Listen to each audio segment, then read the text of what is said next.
Secondly, I keep my hands busy and mind my business. Thessalonians talks about that. Like, mind your business, concentrate on the work of your hands. Like, you know, aim to live a quiet life. And paraphrasing, but that's what it says. That people say all the time, what's for you is for you, what's for you. And that is true.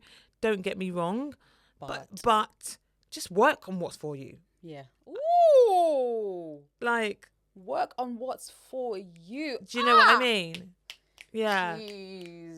No, Yeah. that's a word.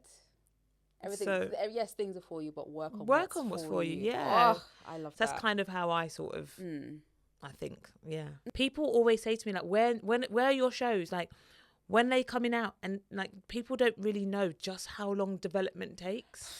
Like, that in and of itself is a process. It's a character building. It's a pruning exercise. Like, so like, even with like Audible, like the development process is fierce. That was scripted drama. Don't even get it started. Like, development takes a long time.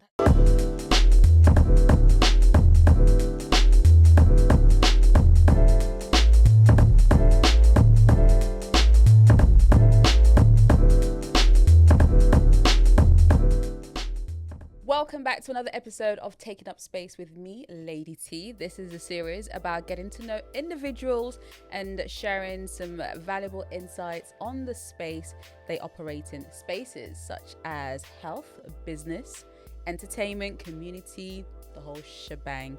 We'll look at their journey and how they navigate that space as a Christian. Now, my guest today, it's been a long time coming, and I'm glad I get to do this. She's a former lawyer turned media powerhouse. Yeah, I bet you never heard that before, have you? No, but she is a media powerhouse. She's the founder and executive producer of then media platform W Talk. It was a platform for sharing stories, changing narratives for and by women. W Talk has now evolved into Hill 514 Media, a fully fledged production company. Please, my sis, it is the awesome Tobi Olujimin. Yeah! I feel like I'm supposed to bang something. I feel like I'm supposed to. I mean, there's nothing to bang here. There's nothing. I can touch the table. You can touch the table a little bit. Touch a slight tap on the table. But I feel like, yeah. And can I just say for the record, media powerhouse was your words, not mine. Yeah, I'm just saying. Listen, I'm slightly it is. Kind of. Yeah, no. Let's not dumb it down. No, it is a powerhouse because you've been on one by heck the of a grace journey. Of God. You've been on a heck of a journey. Not only is she a media powerhouse, she's an international speaker. Get it right. So if you're watching and you want this powerhouse to come and speak at your event, she wants to get flued out. Okay, we're talking about being flued out. Flued out. Yeah, we want to be flued out. That's so funny. You need to be flued out. Flued out. So yeah, holler at Tony, man. Listen, she gonna break that. She gonna break that. But no, seriously, sis, thank you so much. No, thanks for having me. As you said, long time coming, so I'm so happy to be here. I know, because we have been on a journey. Because listen, like for Tobi to, I've had the opportunity or the privilege for Tobi to produce me. That's funny. Like, yo, is there a support group somewhere? Like, why? I don't know. No support group. I think it's brilliant. Like, it's just such an it's such an honor. It's been such a journey, and I've learnt a lot. This woman can stretch. You can stretch, you can pull, but it's all for a purpose. And then when you see the final result, it's just like, yo, this is the reason why you do what you do. So an Audible podcast, which was the project you're talking about, with the Adjoa Andor and the wonderful Tobi Akinbade. I feel like I should put some respect on her name because I can't remember her original. Akintola. There we go. So I'm so sorry. It was so amazing. It was so fun to do. Audible kind of gave us the reins on it. And no, it was good. Good times. And that project was like what? It was how many years in the making? Because do you remember? You might remember this. Before when I left, my old job at Premiere. Yeah. And you were like, what are you doing, kind of thing. And I didn't think I hadn't told you that I had left, but then we sat down and had a conversation. And I said she was left. She was like, oh, okay, well, let's do something. What do you want to do? Absolutely, this. Yeah. And then it evolved, and that was tail end of 2019. My goodness. And then coming into 2020, we thought, okay, let's start. And we started having conversation, and then COVID. And then COVID, And then COVID, and it was just like, so pretty much it was what? 3 or 4 years in the making? Yeah, no, yeah, definitely. I mean, like, so with Hill 514, which is the production company that started also kind of around that time, which does kind of TV, film. People always say to me, like, where are your shows? Like, when they coming out? And like, people don't really know just how long development takes. Like, that in and of itself is a process. It's a character building. It's a pruning exercise. Like, so like, even with like Audible, like the development process is fierce. That was scripted drama. Don't even get it started. Like, development takes a long time. That's so wild, because I think we thought, oh, it was never going to happen, but I think in the background we didn't realize like what you had been going through, because sometimes you'll come up with something, oh, we've got an update, we've got this, and they're like, oh, that's still going on. Like, oh, I didn't realize this is still going. But yeah, that development process was long. Well, as I say, because the development process can be long and, you know, at times brutal, actually, if I'm to be honest. I find like as an EP, it's part of my job, you know, to kind of protect you guys from that, protect artists, protect talent, protect what, you know, whoever it may be, writers that I'm working with, as much as I can from that development process. So whilst it feels like I'll go silent for such a long time. I feel like there's a word in this, hallelujah, like when the Lord is silent. When there's silence, you know, but actually there's lots going on. There's just lots going on. So yeah. No, but yeah, Audible, Discover Me, Adjoa Andor, that's my first plug of the evening. Definitely. I'll put the description, the link, so you guys can go and listen to it. It's really, really good, and the picture will fly up at some point, you know, in the screen, in the shot. But seriously, what gave you the flair for production? Because like I said, you used to be a lawyer. Like, being a lawyer, well, being a Christian and a lawyer, that must be, first of all, mind blowing, because it must be hard. It must have been hard. Yeah, it was interesting times. Great people though. I have always loved telly. Like, I love telly. I love storytelling. As you said, I'm a speaker, preacher. I've been, you know, on the pulpit since I was a teenager. It's a form of storytelling, you know, and I'm someone that, you know, some people watch a show or listen to a podcast or, and like, oh, that's good. No, like, and that would be it. Like, but for me, it's always stayed with me. Like, characters stay with me. Like, I believe stories move things. Like, you know, they, in the world that we are now, which you won't, you know, that's not what the podcast is about, but it's mad. Like, you look at, it's insane. It's like, are we living in some sort of alternate universe? Like, do you know what I mean? And I think everyone's trying to prove a point. Everyone's got something to say. And it can be so difficult when it's so noisy. But I find characters and stories cut through. Like, it builds empathy. So even when I was studying for the New York bar, you know, trying to be an attorney, I went and did the New York bar route. I passed the New York bar route because I wanted entertainment, and, you know, America, Hollywood, that's where. Wow, so you were literally on the other side. I knew then that I didn't just want to be a lawyer. I wanted to be an entertainment lawyer. And I remember I would watch like The Good Wife. Shout out to anyone that's about The Good Wife. Like, I'd watch an episode of Good Wife and then go and study. I'd watch an episode of Good Wife, go back and revise. Like, wow, stories have always been part of that. And I wanted to be an entertainment lawyer because I knew I wanted to be in that industry somewhere. And then when it's like lots of things in the dream, lots of things in the vision, lots of things when you're walking out, talking to God, and he's layering things in you. We know in part, you know. When I became a lawyer, it was great. I worked at Discovery Channel, NBC University, did little short stints in lots of different interesting places. But I realised, like, as much as I was loving the commercial, and actually still quite, in a weird way, do like the commercial, I was no longer in the story. So there's that side of things. And then at the same time, that was happening when, you know, I was proper on the preacher circuit. You know, there was some great, those days, you know, pre-COVID days, conferences were popping. They were hot. They were hot. You were like hosting, you were hosting a million of them. Like, you know, they were good, right? Yeah. And so I was sort of in that circuit. So that was also happening at the same time. And then I was also thinking, where do all of these people were packing out auditoriums, packing out halls, conference halls?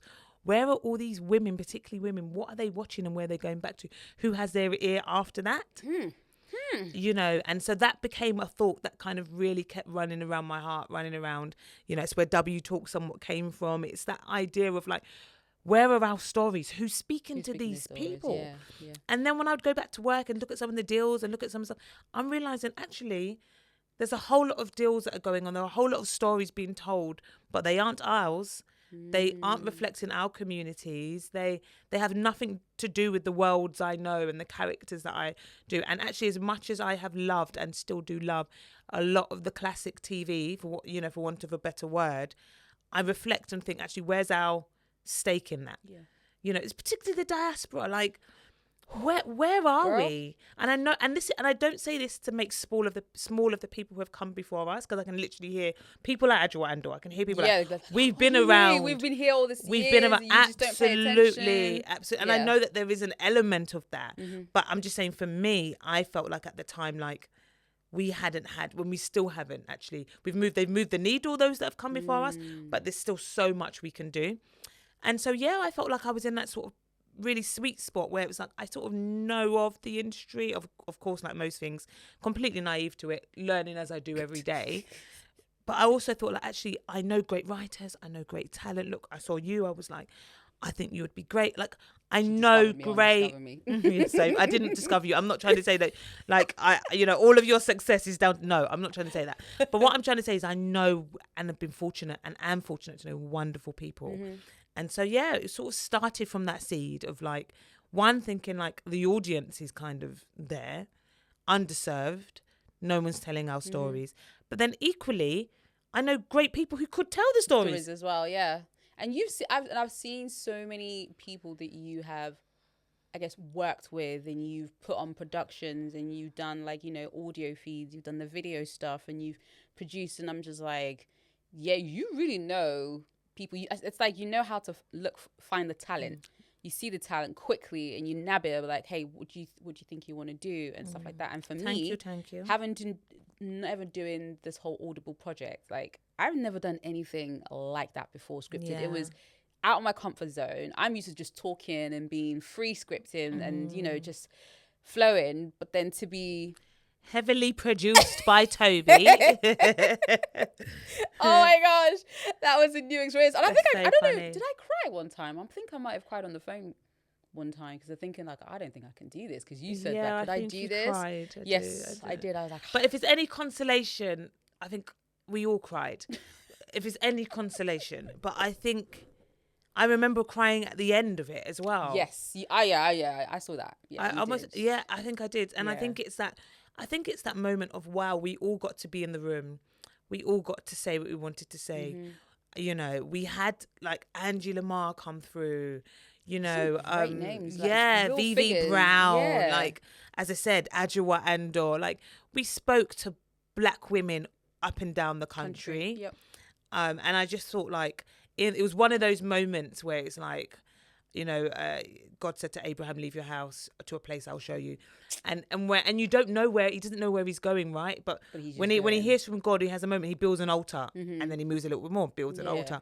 And I think that was one of those places. It was like, oh, I'm going to mark it in the sand. Like, I'm going to build an altar. Like, you're doing okay, Tobes. Like, it's keep good. going. Keep going. Yeah. Don't stop. Just keep it going. Yeah, keep it going, absolutely. And God will see you through.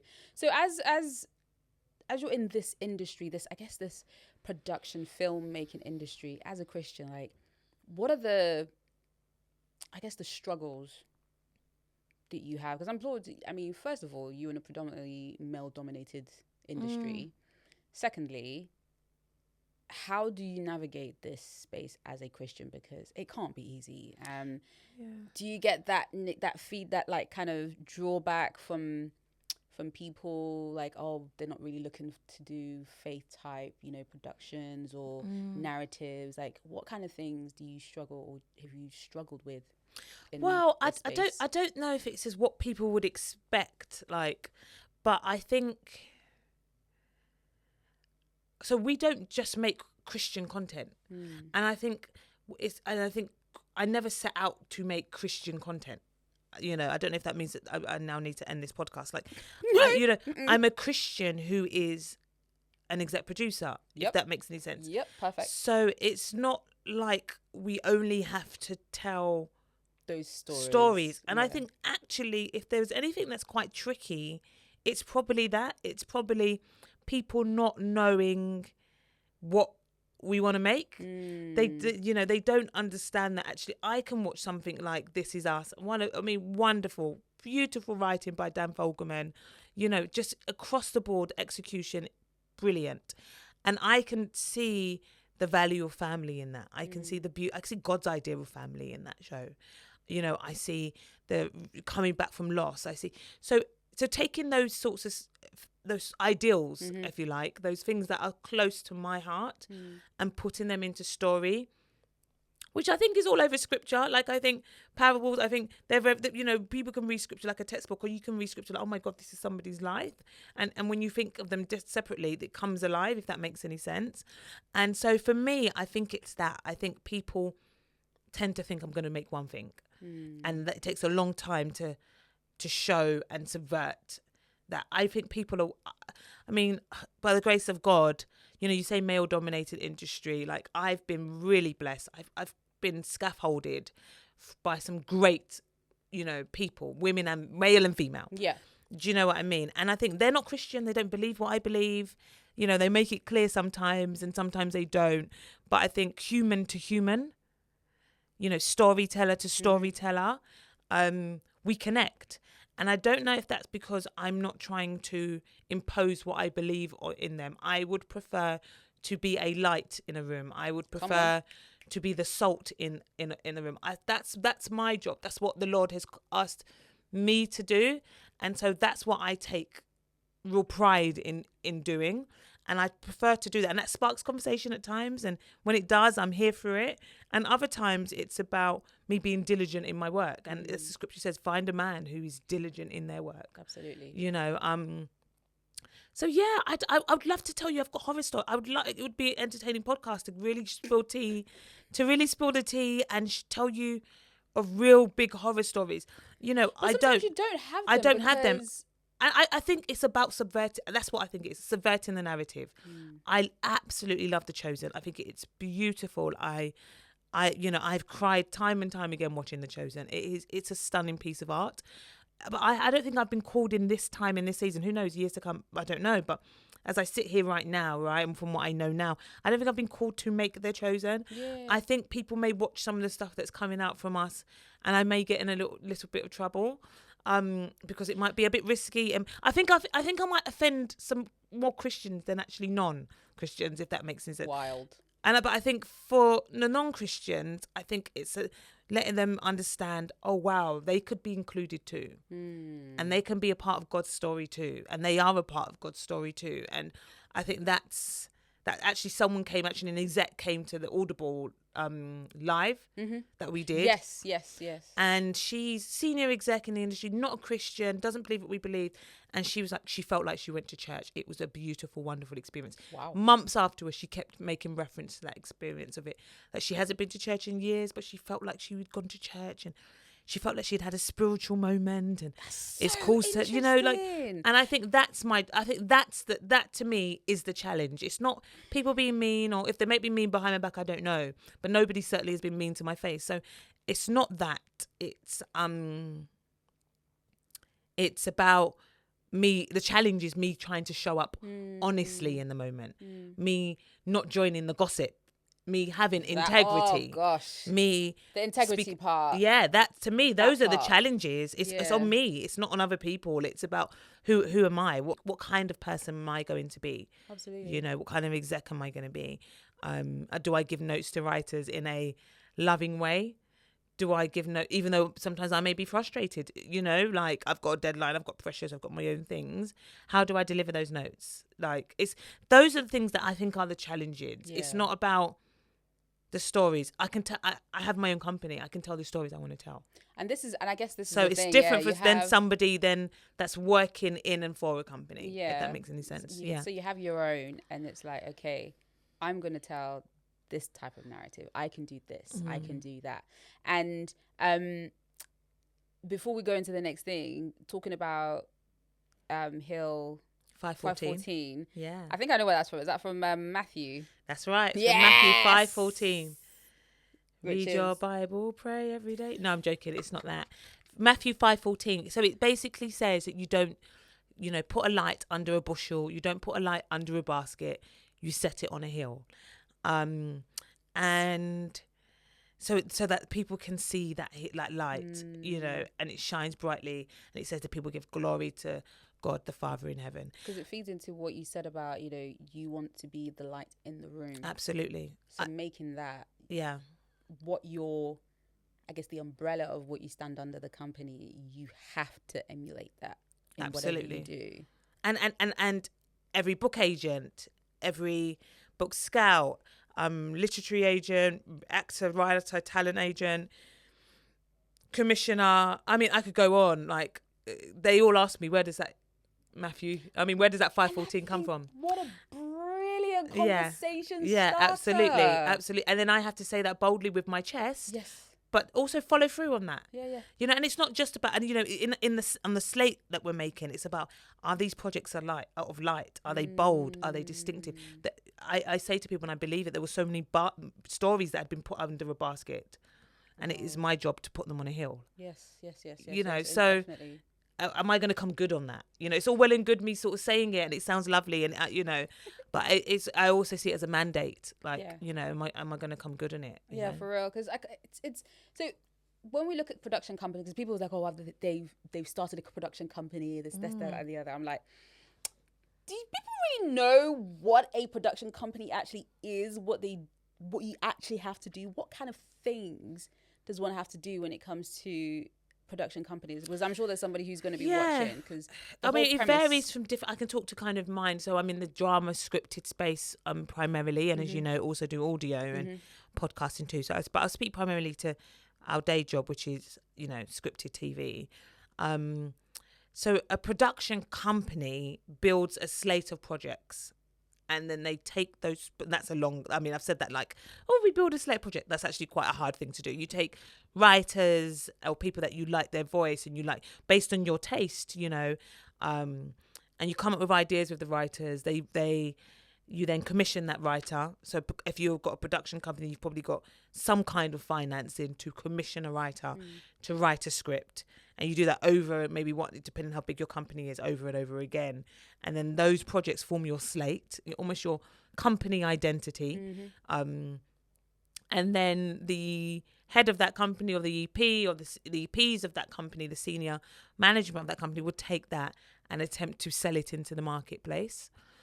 So they will try to sell it to, if it's an audio, like what we did, I tried to sell it to Audible on our scripted show where, you know, we're working across the board actually. You know, we've taken a project, tried to sell it to Channel 4 or sell it to Sky or to Netflix or to BBC, you name it, or, you know, stateside, HBO. Like, you know, we take the project that I essentially worked with the writer and commissioned on, got to a stage, and we take it and we sell it. That then goes into development. And that's where we spoke about how long that can be. That's the chipping, the changing, the pruning, all of it. And then it green lights, and then you make it. And then the company then tries to sell it also around the world. So it kind of gets around the world. In a nutshell, I mean, I've really reduced. And like any other company, I have overheads, I have staff.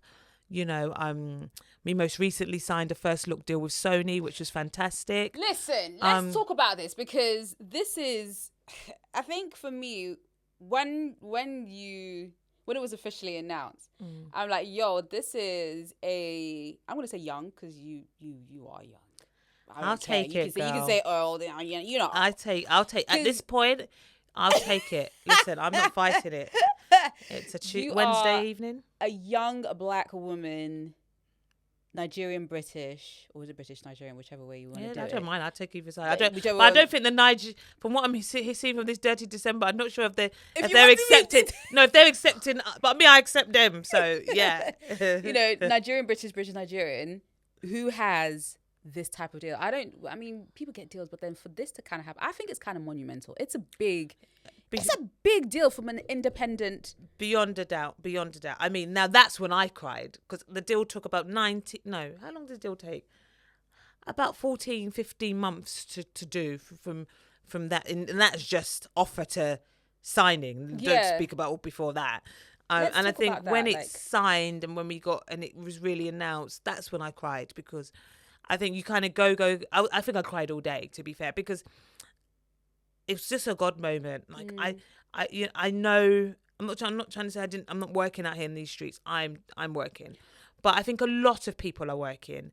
And so, yeah, I just think it was one of those, again, those markers in the sand, those God moments sort of things. The reason why I want to talk about this is because, you know, from the get-go, God has given you this. He's giving you this vision. And I remember during when we were recording for Audible, in hindsight, it makes sense now, because sometimes you would feel like, oh, I got to go for a Sony meeting, or I got to go for this meeting, this kind of thing. Da, da, da. And I would be like, oh, Sony. I was like, oh, that must be good. Now it makes sense. After you get in the deal, it's just like, oh, this was what, because you did say something about a development, something you're on a development thing, trail.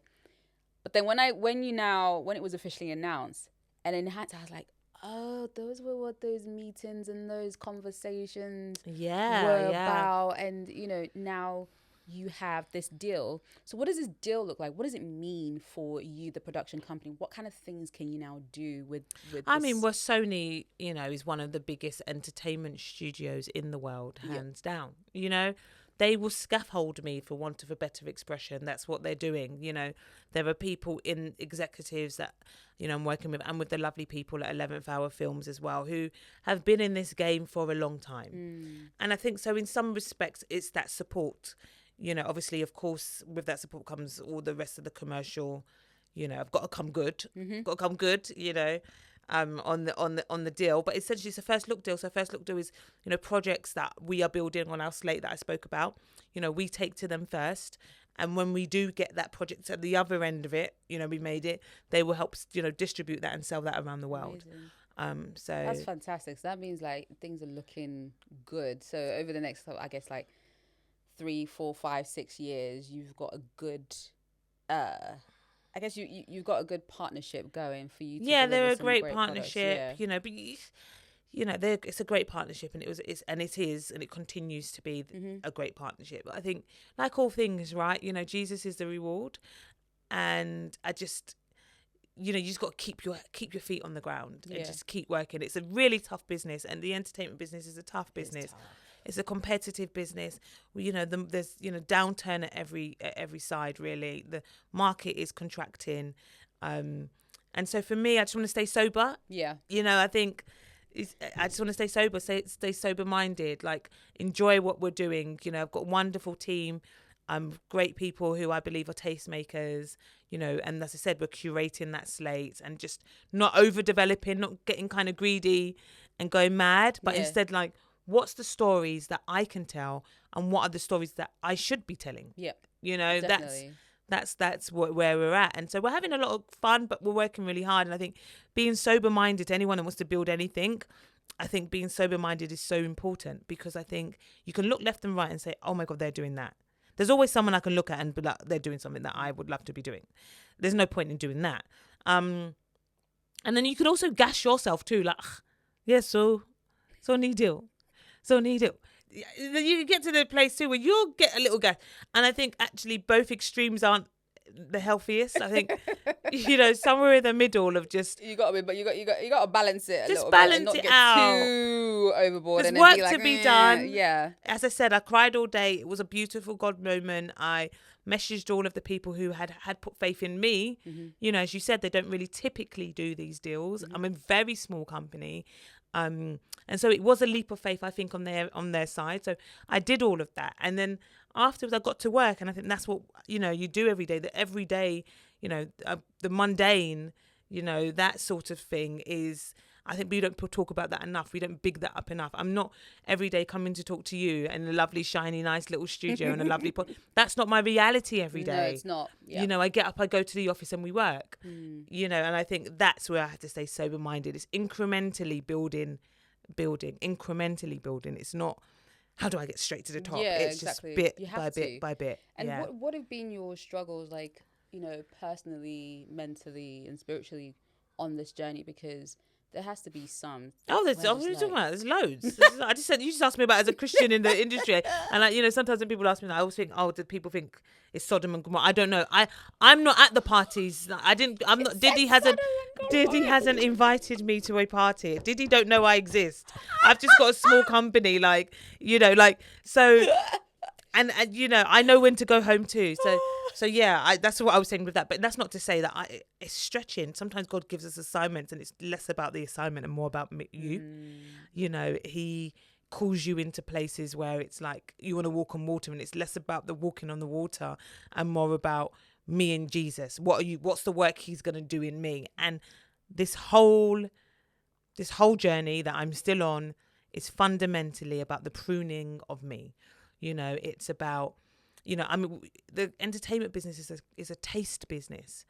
My taste is being judged every day. Future Tobi is in the house now. No, but that's what it is. True, yeah. My taste is being judged every day. Not just mine, every executive, everyone, my heart goes out to all of you. When we get a no, when we get rejections, someone said to me quite early on that he's been in the business, I think he'd been in business 40 years. He said he would say he spent 38 of those years waiting, for an answer. And he would say only 1.5 years of those next 1.5 years were rejections. And 6 months were making TV. And that's, that context is, we're in a rejection business, And so when the rejection comes as it does, it's so difficult not to take that personally. It's so difficult to not say, are you judging my taste? Are you judging me? Is this a judgment? Are you casting judgment on me as a person? And so that's been a struggle. That's been something that I've had to really focus on God, focus on family, focus on friends, focus on doing it in the way that actually is fun, because the rejections come thick and fast. And sometimes even the person rejecting it has tears in their own eyes. It's that deep. Like, we are in the creative business. I think people don't understand just how much soul is filled in the create. When people watch TV and you cry, you can just see how much soul has gone into it, Yep. And so I think for me, it's been that. I'm an underdog, 100% an underdog. I was a lawyer turned producer. I didn't come up in the traditional way. Nothing about my story's been traditional. So having to fight the need to want to prove something to someone is something I continually fight, because, there is where does she come from? I've been here, and their instinct in me is, I'm going to show you. But actually, no, sober-minded. What's the cause, Tobes? Like, what's the main thing? Keep the main thing the main thing, So there's that. And then there's just the practical struggles. I have, a young family. I'm a wife, and I have employees for which they have to pay their rent at the end of the month. And I would like them to pay their rent at the end of the month. So, I have to turn over. So there's just those practical struggles. And all of those practical struggles all go back to me about what I've put into my well. It's all about, I can only draw out what I've put in. 100%. And when I'm running on deficit, you feel it. You feel it down to your body, And so so with those struggles, I'm learning. As I said to you, Jesus is the reward for me. That's my faith. I don't impose that on into anyone else. But for me, Jesus is the reward. Paul said, "I count it all loss." At the top of his game. Top of his game. He talks about his accolades. He reels off his accolades, and then he says, I count it all loss, basically, to be found in Jesus. Is and to me, that's what keeps me going. But yeah, I have days where I'm like, how do you deal with comparison? I think comparison is really tricky. It's even more tricky in the day and age that we're in. I'm not big on Instagram. I'm not big on that side. People have always pushed me to document my story. When she posts, it's a miracle. It's a miracle when she posts. Exactly. It's like, oh my gosh, she's alive. Yeah, no, exactly. I'll do a little post after today. There we go. I went to go and hang out, taking up the space with Lady T. Yeah. But I'm not big on one, because I don't have the time. But I don't mind a little TikTok, to be honest with you. Like, I think TikTok's less sort of look at me. So I don't know. I might go down a rabbit hole of looking at K-dramas on TikTok or something like that. K-dramas is my love. So comparison, I think Instagram and those aren't good. LinkedIn even cannot be good sometimes, because everyone's sort of talking about. Yeah. So I try to block those things out. Secondly, I keep my hands busy and mind my business. Thessalonians talks about that. Like, mind your business, concentrate on the work of your hands. Like, you know, aim to live a quiet life. And paraphrasing, but that's what it says. And so, yeah, I really try to do that. But that also comes with age. Like, I feel like my younger self struggled more. I feel like my younger self would look at like almost competitor companies and be like, oh my gosh, like, what are they doing? Like, oh my God, they've done that. Oh no, God, do it now. Like, I feel like younger me starting W Talk was like, has to be this, has to be this, has to be this, has to be this. And I think some of it comes with age and some of it comes with knowing that the Lord has been faithful and will be faithful and is faithful. Yep. And so on that and with that, I'm just learning, one, to mind my business. I don't, Tolu, do you hear from me? No, genuinely, does anybody hear from me? Like, I don't. Sometimes I have to like, hey, are you okay? How are you doing? Just to check up, just to make sure she's like, are you okay? It's like, yeah, I'm just busy, you know, just doing this. I'm just trying to steward what I've been given. Yeah. Do you know what I mean? And so, and I think when you start to do that, you have less time. I physically have less time.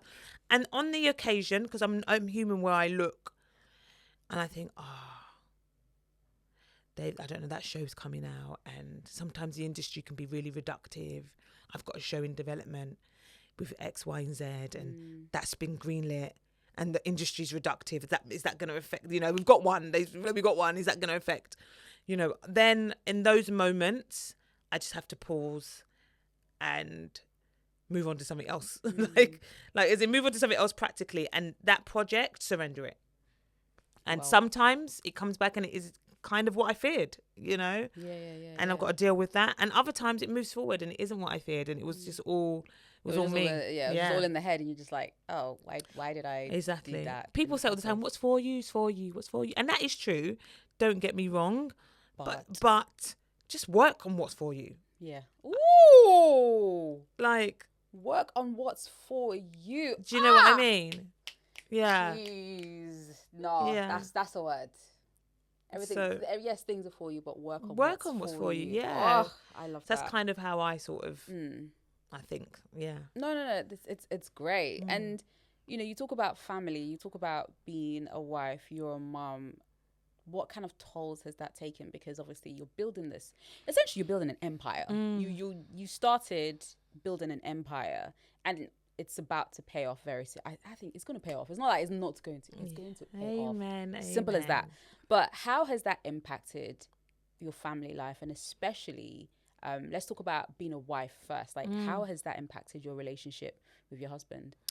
I have a wonderful husband, and honestly, I don't think I could have done it married to someone else. Ooh. That's just the fact. Because he's got his own thing. He's got his own quote unquote empire. He's building his own thing. He's an exec in his own right. He's a director in his own right, and so we're busy, you know, and. Sometimes I'm like, when I'm having those days, those comparison days or rejection days, I'm like, I should just be a housewife. Like, and that's not just to any housewives out there. I don't mean it in a derogatory term, because I've seen the housewives, you work hard. But I'm just like, that's what I should be. And, you know, he says to me kind of like, that's not what you've been called to. Like, ooh, quick check. This is what you've been called to, you know. So I think on that level, he's in it with me. Amazing. You know, he's in it with me. He will... I was about to send an email. He'll check it. He'll tell me not to send an email if I'm feeling emotional. Like, you know, maybe do it in the morning, Tobes. You know, while I'm like, ugh. And so I think that's helped. As in terms of taking a toll, I think it's just a juggle of routine. So, you know, I don't think it's taken a toll in terms of like, I look in the corridor, I'm like, oh, who are you? Like, we just carve out time. We have to carve out time. You know, we carve out time. We carve out our holidays. Like, I love a holiday. You know, who doesn't? And I'm like out of office. I literally, anyone that's ever sent me an email, I'm like, see you on the flip side. That's always like my sign off. Like, I am somewhere hot. Like, I'm not. My phone is in the safe. Like, I'm not one of those people who has to work. And so our quality time is our quality time. The same if we're watching a series. You know, like. If we do go on our phones or it does go off, like when we were about to start this podcast, I checked my email, right? And I was like, oh, she did. I thought, let me quickly go outside and check. Did. I wouldn't. She responded. Yeah, I was like, can you give me 2 seconds? I've got to respond to this. And most of the time, that's my thing. Like, it's a now thing. I've got to respond, but not when I'm with my babe. Not when I'm with my babe, man. Yeah, man, we grew up together. We've been together a very long time. He's my love. Like, I just think it's easier. It's not easy, but it's easier when you both sign up for it. Yes. Because it's important. Because I think for anybody, I guess the things that I'm learning now, as you know, preparing for when that time comes, it's so important as to it's critical to as to who you marry and how aligned you are in your, I guess, in your work, in your whatever field of work, or how supportive that partner is. And you know, some people have that, and some people unfortunately don't have that. But I guess this is where prayer and really, I think so. And when you're date, right? Like, if I'm quite ambitious, I always have been. I'm a self-starter. I always have been. Like, I want to get things moving, and there's no but hiding that point of myself. Like, you know, because it's our shared money, it's our shared stuff. You know, it's all well and good now, but you know, I put lots into this. You know, no one was giving me the first bits of money where I could commission a script. Like, I had to find that money. That was personal money I used to commission that first script. So he signed up for it too. Like, had he not, then what would we have done, you know? And in the growth of my business, it wasn't all making money from the offset, which means, you know, people would even say to me, like, how are you living? Like, oh, I live off my husband. Like, I did for the longest time. And so he signed up for it. And I think when you're dating, it's important to see whether that's something that, you know, they're interested in, or something, a sacrifice that they would be willing to make. And it's okay if it isn't, but I think it's good to be open with it on that respect. Yeah, definitely. But then equally, you know, this might be controversial, but it doesn't mean that my house is a mess, and doesn't mean there's never any food in my fridge. Because I'm doing business, because I've got to deal with Sony, therefore we shouldn't eat. Like, you still got to maintain the house. You still got to maintain that relationship. So that, to me, like, I do what I have, you know. Yeah, you do what you need that's to do. Important to me, and so I think maybe that's why it has. I don't know, if my house was a constant mess, I think my husband wouldn't be happy with that. Like, I think he would be like, is there something going on with work, or that's affecting our home, that's affecting our peace, that's affecting our space. If there was like takeaway every day. It's like we're eating constantly in processed food, Tobes. Like, what's going on? Like, I think it's that balance of me trying to figure out what I need to figure out. Yeah, 100%. Oh, amazing. So, moral of the story is choose the right person. Yeah. Pray to God about it, because it's a difference between destiny maker and destiny breaker. Really. Word.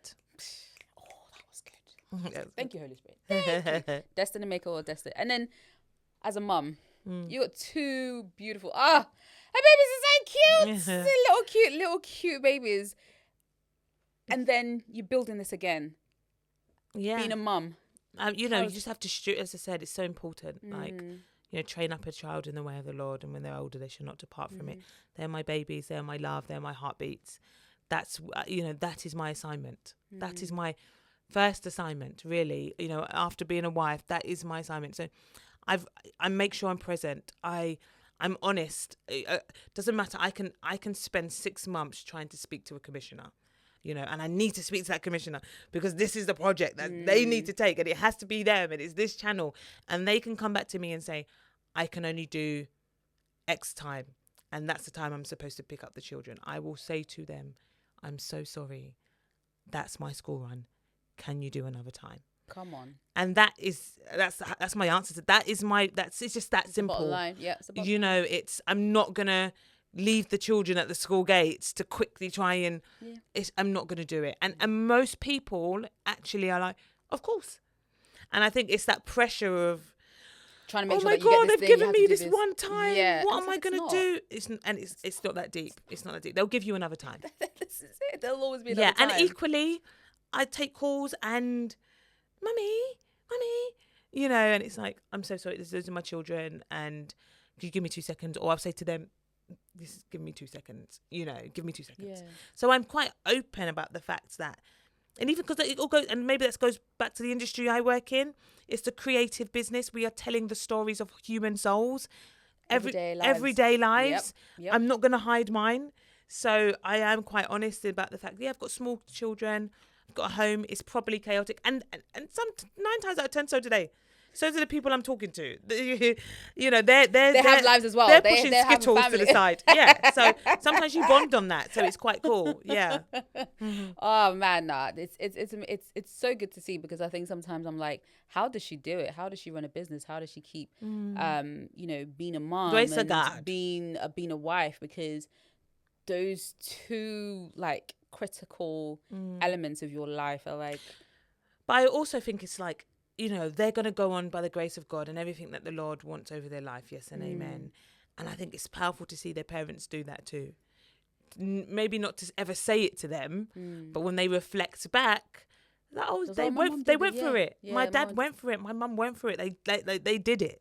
I'll say, how you are, today wasn't a very good day. Mummy got a very big rejection. So I said, I'm just going to eat chocolate. You leave me alone.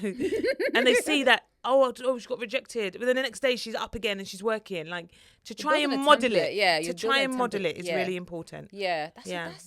You know what? That's actually a good way. Seeing that. Modulate the yeses and the nos and the good and the bad, so you know that like you're going to get both.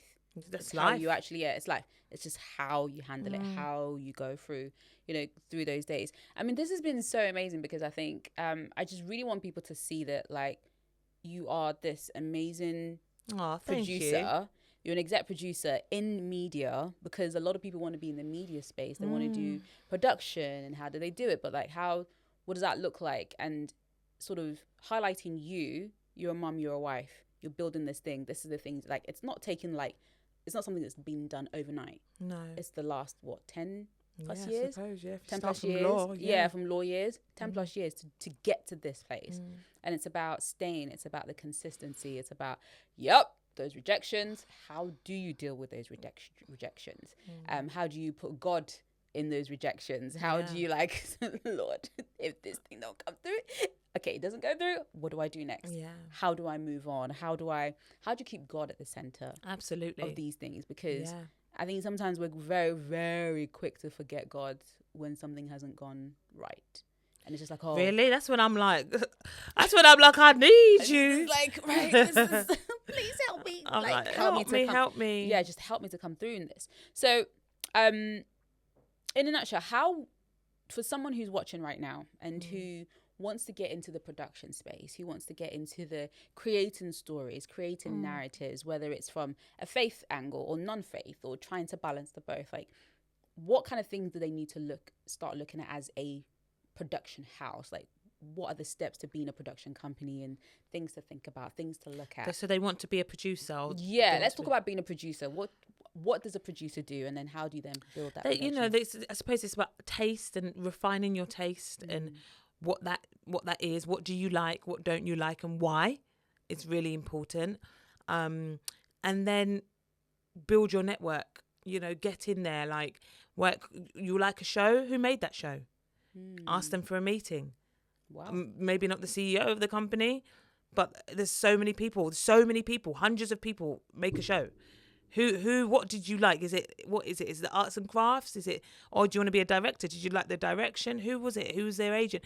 Like, it's all at our fingertips now. I would say to someone that wants to be a producer, be inquisitive and then get out there. Get out there and meet people. And then when you can, get yourself in a good home. Sound like church now, but it's very similar. It's very similar. I am I'm the product of great mentors. And I think getting myself into a good home, even with Sony, or get yourself into a good home, get yourself into a small production company or a big production company where you also have an affinity with their taste. Because you like what they make, and then that way you'll begin to learn the business. And I think it's important to learn the business before you then try to necessarily start a business. Because it's hard, and I think it's hard. It's hard for everyone. Like it's literally the grace of God. And so I'm grateful for the things that I learnt. I'm grateful for those times, basically, and I'm still learning. Don't get me wrong. I'm literally still learning. So I think that's what I would say to somebody who's, and if you've already done all of that and you already done it, they're like, I've done all that. I'm doing that. I want to start the company now. Start it. Just start doing it. Find your first idea, whether it be scripted, non-scripted, or we're storytellers. Find your first story. Find your first story and then see who else can connect with that story and then start to build all of the pieces around the story. That's what we do. That's what I do. I build all of the pieces around the story. And that's what I would say to them, just bit by bit.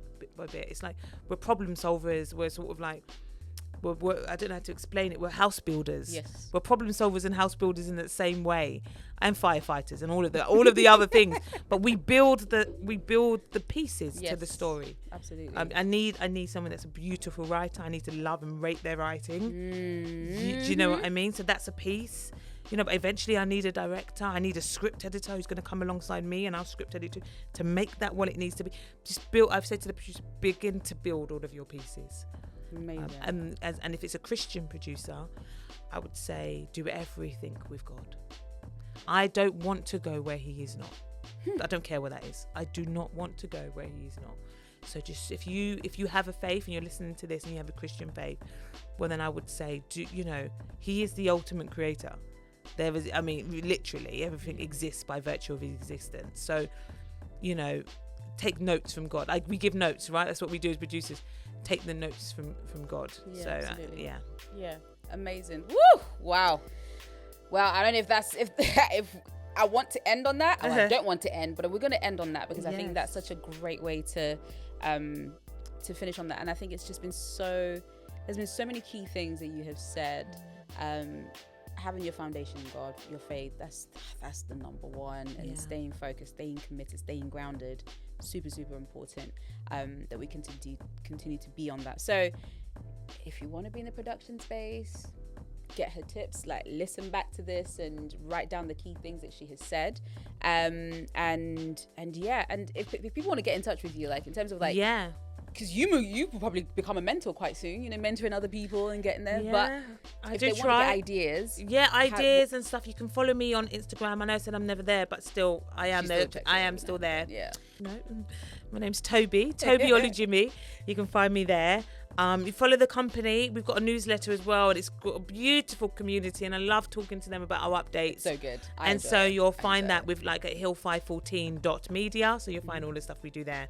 And if you're on LinkedIn, you can follow us there as well.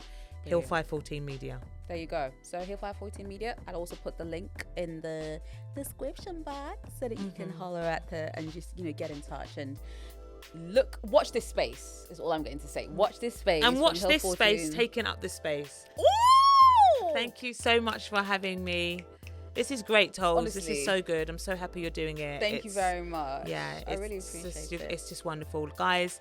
Don't just listen to this episode. Listen to all of them. I think it's cool. She said it. You see, and on that note, I'm going to tell you: listen to all the episodes. Subscribe to the channel. Share. Comment. Engage. Let me know who would you like us to talk to next. Whoever it is, I'm gonna make it happen somehow. But But anyway, Tobi, thank you so much for being here. Appreciate you. Love you lots. And guys, I will see you on the next episode. Blessings. Take care. Yeah.